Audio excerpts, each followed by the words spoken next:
Even though Israel still decided on a full-scale invasion of the Gaza Strip and actually surrounded the city of Gaza itself, the Israel Defense Forces still did not dare to enter this large settlement.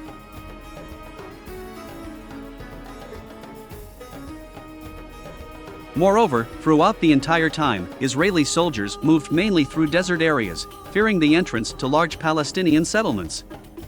Thus, the Israel Defense Forces has not yet entered into major clashes with Hamas militants, who are looking forward to the Israeli army in these large settlements.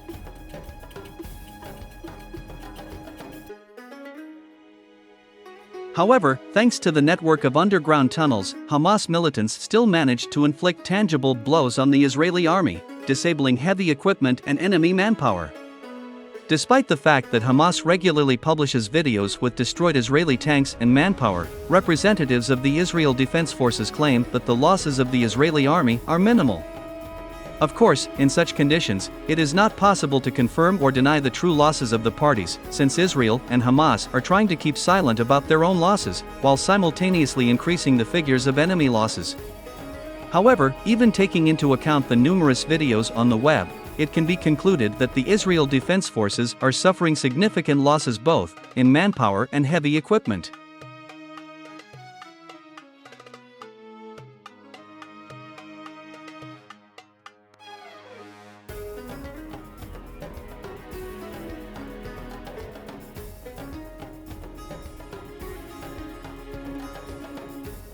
Moreover, yesterday morning, it became known about the elimination of a high-ranking officer of the Israel Defense Forces, Lieutenant Colonel Salman Habaki, who was the commander of the 188th Assault Brigade of the Israeli Army. The fact that Hamas militants managed to destroy such a high-ranking officer of the Israeli Army even before the start of large-scale military clashes indicates that the Palestinian militants are well prepared and have reserved many surprises for the Israel Defense Forces in large settlements.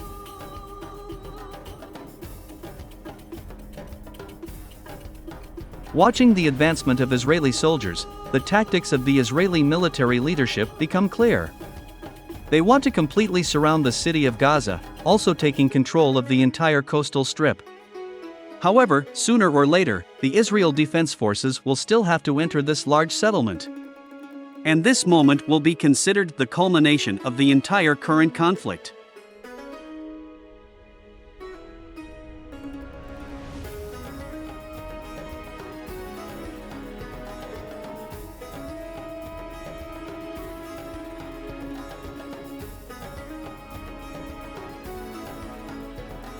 Meanwhile, while Israeli Prime Minister Benjamin Netanyahu is discussing with the Pentagon all the risks of future fights in urban conditions, the situation around Israel itself continues to escalate. Let me remind you that on the morning of November 3, the leader of the Iraqi movement, al-Shabi, Abu Fattah, officially declared his full support for Hezbollah and readiness to enter the war against Israel at any moment. Moreover, the Algerian parliament also allowed the country's president to declare war on Israel.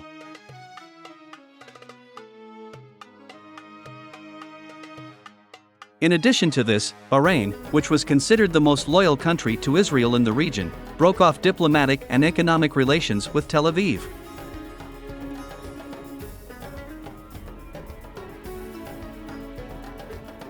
Meanwhile, Iran's proxy forces, Yemen's Houthis, have already declared war on Israel, and even launched a number of missile strikes on the territory of the Jewish state. This fact indicates that Tehran is serious about the current conflict and ready to use all its resources against Israel, as the escalation in the Gaza Strip grows. And, according to many experts, the beginning of urban fighting in Gaza itself will be considered the top level of escalation in this conflict.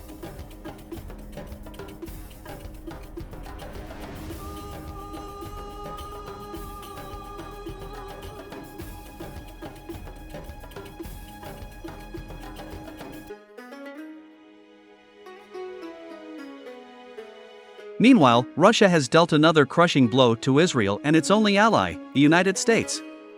The permanent representative of Russia to the United Nations, Vasily Nebenzia, officially stated that Israel is an aggressor country and that Tel Aviv does not have the right to self-defense, since the Jewish state is a real occupier. This statement by the Russian side caused a wave of approval in all Arab countries, including Turkey and Iran.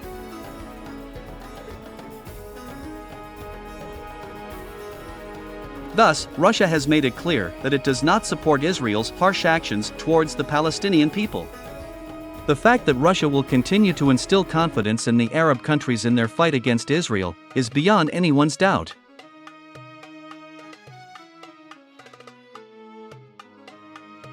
The fact is that Israel's victory in the current conflict is not beneficial not only to Moscow, but also to Beijing.